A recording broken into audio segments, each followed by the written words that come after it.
വയനാട് മാനന്തവാടിയിൽ കടുവയുടെ ആക്രമണത്തിൽ സ്ത്രീ കൊല്ലപ്പെട്ടു. പഞ്ചാരകൊല്ലി വനമേഖലയിലെ രാധയാണ് മരിച്ചത്. രാധയുടെ കുടുംബത്തിന് 11 ലക്ഷം രൂപ സഹായവും കുടുംബാംഗത്തിന് താൽക്കാലിക ജോലിയും നൽകാൻ തീരുമാനിച്ചെന്ന് മന്ത്രി OR കേളു അറിയിച്ചു. ഇതിൽ അടിയന്തര ധനസഹായം 5 ലക്ഷം രൂപ മന്ത്രി OR കേളു രാധയുടെ കുടുംബത്തിന് കൈമാറി.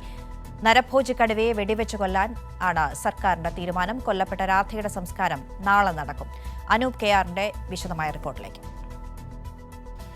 തലപ്പുഴ ഫോറസ്റ്റ് സ്റ്റേഷന് കീഴിലെ ബേഗൂർ റേഞ്ചിലെ പഞ്ചാരക്കൊല്ലിയിലാണ് ഇന്ന് ദാരുണമായ സംഭവം നടന്നത്.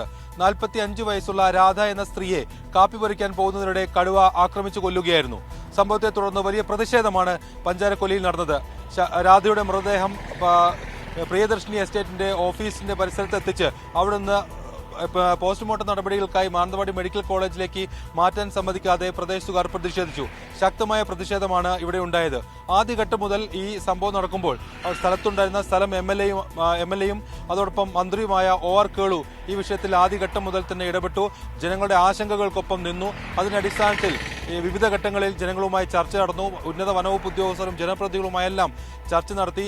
ഏറ്റവും അടിയന്തരമായി ജനങ്ങൾ പരിഹരിക്കണമെന്നാവശ്യപ്പെട്ടത് ഈ കടുവയെ പിടികൂടണമെന്നായിരുന്നു. ഏതായാലും അതോടൊപ്പം തന്നെ ഈ കുടുംബത്തിന് ഒരു അർഹമായ നഷ്ടപരിഹാരം, തുടർന്ന് ഈ കുടുംബത്തിന് ആശ്രിതർക്ക് ഒരാൾക്കൊരു സ്ഥിരം ജോലി, അവരുടെ വരുമാന മാർഗം സംരക്ഷിക്കുന്നതിനും ജീവിതം മുന്നോട്ട് കൊണ്ടുപോകാനും എല്ലാം ഉള്ള ഒരു സുരക്ഷിതത്വം ഉറപ്പുവരുത്തുന്ന ഒരു ജോലി തുടങ്ങിയവയെല്ലാം നാട്ടുകാർ ആ ആവശ്യം ഉന്നയിച്ചുകൊണ്ടാണ് ആ പ്രതിഷേധം അവിടെ നടത്തിയത്. ഏതായാലും ശക്തമായൊരു പ്രതിഷേധം ജനങ്ങളുടെ ഭാഗത്തുനിന്ന് ഏതായാലും അവിടെ പ്രകടമായിരുന്നു, അല്ലെങ്കിൽ അവിടെ ഉണ്ടായിരുന്നു. ഏതായാലും അത് പരിഹരിക്കുന്നതിന് വേണ്ടിയുള്ള നടപടികളെല്ലാം തന്നെ പെട്ടെന്ന് തന്നെ സ്വീകരിക്കാൻ സർക്കാരിനായി. അടിയന്തര ധനസഹായം വൈകുന്നേരത്തോടുകൂടി തന്നെ 5 ലക്ഷം രൂപ നൽകി. പിന്നീടുള്ളത് ഉടൻ തന്നെ നൽകും. അത് മാത്രമല്ല, കുടുംബത്തിന് ആവശ്യമായ സഹകരണങ്ങൾ, അതായത് അവർക്ക് അവരുടെ ജീവിത സുരക്ഷിതത്വത്തിന് വേണ്ടിയിട്ടുള്ള എല്ലാ നടപടിക്രമങ്ങളും സർക്കാർ ഉറപ്പു നൽകുകയും ചെയ്തു. പിന്നീട് ഈ കടുവയെ പിടികൂടാൻ ആയിട്ടുള്ള നടപടികൾ പെട്ടെന്ന് സ്വീകരിക്കുക എന്നുള്ളതായിരുന്നു ഏറെ പ്രധാനപ്പെട്ടത്. കടുവയെ മയക്കുവെടി വെച്ചോ അല്ലെങ്കിൽ വെടിവെച്ച് കൊല്ലാനോ ഉള്ള തീരുമാനം വനവകുപ്പിന്റെ ഭാഗത്തു നിന്നുണ്ടായി. ഇതുമായി ബന്ധപ്പെട്ട് അനുസൃതമായിട്ട് അല്ലെങ്കിൽ ഇതുമായി ബന്ധപ്പെട്ട് കേന്ദ്ര സർക്കാർ പുറപ്പെടുവിച്ചിട്ടുള്ള മാനദണ്ഡങ്ങൾക്ക് വിധേയമായി ഇതൊരു പ്രത്യേക കേസായി അല്ലെങ്കിൽ പ്രത്യേക ഒരു സാഹചര്യമായി പരിഗണിച്ചുകൊണ്ട് ആ വിധത്തിലുള്ള നടപടികൾ സ്വീകരിക്കുമെന്ന് വനംവകുപ്പും ഉറപ്പു നൽകി. ഇതോടുകൂടിയാണ് വലിയ പ്രതിഷേധം മാനന്തവാടി പഞ്ചാരക്കൊല്ലിയിൽ ഉയർന്നത് ഒന്ന് അവസാനിച്ചത്. ഏതായാലും അതിന്റെ അടിസ്ഥാനത്തിൽ പോസ്റ്റ്മോർട്ടം ചെയ്യാൻ രാധയുടെ മൃതദേഹം മെഡിക്കൽ കോളേജിലേക്ക് മാറ്റുകയും മറ്റും ചെയ്തു. പോസ്റ്റ്മോർട്ടം നടപടികൾക്ക് ശേഷം നാളെ രാവിലെ സംസ്കാര നടപടികൾ അല്ലെങ്കിൽ സംസ്കാര ചടങ്ങുകളെല്ലാം അവരുടെ പഞ്ചാരക്കൊല്ലിയിലെ വീട്ടിൽ നടക്കും. ഏതായാലും കടുവയെ പിടികൂടാനുള്ള ശ്രമം രാവിലെ തന്നെ ഇത്തരത്തിൽ കാട് കയറി അല്ലെങ്കിൽ കാടിന് വനോര പ്രദേശങ്ങളിൽ അവിടെ വ്യാപകമായ പരിശോധന ഈ രാത്രികാലങ്ങളിൽ ബുദ്ധിമുട്ടാണ്. അതുകൊണ്ട് തന്നെ ആ മേഖലകളിൽ നാളെ രാവിലെ തന്നെ തെരച്ചിൽ പുനരാരംഭിക്കും. ഇന്ന് രാത്രി വലിയ ഒരു നിരീക്ഷണ സംവിധാനം അല്ലെങ്കിൽ കാടിന് പുറത്തേക്ക് കടുവ എത്താതിരിക്കാനുള്ള ഒരു സാഹചര്യം സൃഷ്ടിക്കുക എന്നുള്ളതാണ് പ്രധാന ലക്ഷ്യം. അതിന്റെ അടിസ്ഥാനത്തിൽ ഏതാണ്ട് 100ഓളം വനപാലകരാണ് ഈ വനയോര മേഖലയിൽ ക്യാമ്പ് ചെയ്ത് ഇതിനെ പ്രതിരോധിക്കാൻ അല്ലെങ്കിൽ ആ നിരീക്ഷണവുമായി ബന്ധപ്പെട്ട് രാത്രികാല പെട്രോളിംഗും മറ്റുമായി അവിടെയുള്ളത്.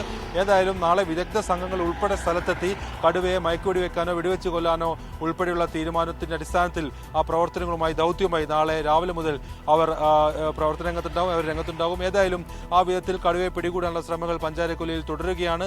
ഇതിനിടെ കടുവയുടെ സാന്നിധ്യം സംബന്ധിച്ച സൂചനകൾ കൂടി വൈകിട്ടോടുകൂടി ലഭിച്ചിരുന്നു.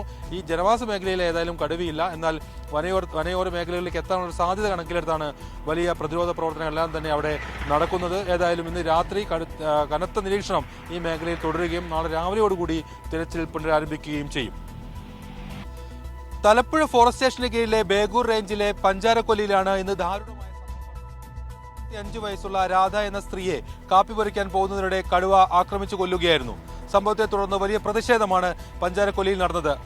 രാധയുടെ മൃതദേഹം പ്രിയദർശിനി എസ്റ്റേറ്റിന്റെ ഓഫീസിന്റെ പരിസരത്ത് എത്തിച്ച് അവിടെ നിന്ന് പോസ്റ്റ്മോർട്ടം നടപടികൾക്കായി മാനന്തവാടി മെഡിക്കൽ കോളേജിലേക്ക് മാറ്റാൻ സമ്മതിക്കാതെ പ്രദേശത്തുകാർ പ്രതിഷേധിച്ചു. ശക്തമായ പ്രതിഷേധമാണ് ഇവിടെ ഉണ്ടായത്.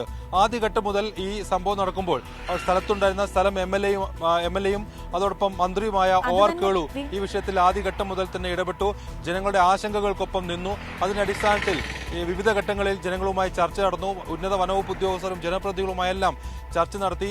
ഏറ്റവും അടിയന്തരമായി ജനങ്ങൾ പരിഹരിക്കണമെന്നാവശ്യപ്പെട്ടത് ഈ കടുവയെ പിടികൂടണമെന്നായിരുന്നു. ഏതായാലും അതോടൊപ്പം തന്നെ ഈ കുടുംബത്തിന് ഒരു അർഹമായ നഷ്ടപരിഹാരം, തുടർന്ന് ഈ കുടുംബത്തിന് ആശ്രിതർക്ക് ഒരാൾക്കൊരു സ്ഥിരം ജോലി, അവരുടെ വരുമാന മാർഗം സംരക്ഷിക്കുന്നതിനും ജീവിതം മുന്നോട്ട് കൊണ്ടുപോകാനും എല്ലാം ഉള്ള ഒരു സുരക്ഷിതത്വം ഉറപ്പുവരുത്തുന്ന ഒരു ജോലി തുടങ്ങിയവയെല്ലാം നാട്ടുകാർ ആ ആവശ്യം ഉന്നയിച്ചുകൊണ്ടാണ് പ്രതിഷേധം അവിടെ നടത്തിയത്. ഏതായാലും ശക്തമായൊരു പ്രതിഷേധം ജനങ്ങളുടെ ഭാഗത്തു നിന്ന് ഏതായാലും അവിടെ പ്രകടമായിരുന്നു, അല്ലെങ്കിൽ അവിടെ ഉണ്ടായിരുന്നു. ഏതായാലും അത് പരിഹരിക്കുന്നതിന് വേണ്ടിയുള്ള നടപടികളെല്ലാം തന്നെ പെട്ടെന്ന് തന്നെ സ്വീകരിക്കാൻ സർക്കാരിനായി.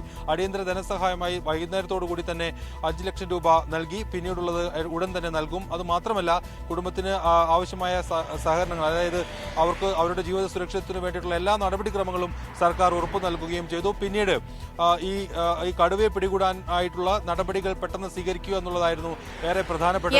വയനാട് മാനന്തവാടിയിൽ കടുവയുടെ ആക്രമണത്തിൽ സ്ത്രീ കൊല്ലപ്പെട്ടു. പഞ്ചാരക്കൊല്ലി വനമേഖലയിലെ രാധയാണ് മരിച്ചത്. രാധയുടെ കുടുംബത്തിന് 11 ലക്ഷം രൂപ സഹായവും കുടുംബാംഗത്തിന് താൽക്കാലിക ജോലിയും നൽകാനാണ് സർക്കാർ തീരുമാനം. ഇതിൽ അടിയന്തര ധനസഹായം 5 ലക്ഷം രൂപ കൈമാറി കഴിഞ്ഞു. നാളെയാണ് രാധയുടെ ശവസംസ്കാരം നടക്കുക. അനൂപ് KR വിശദമായ റിപ്പോർട്ടാണ് കണ്ടത്.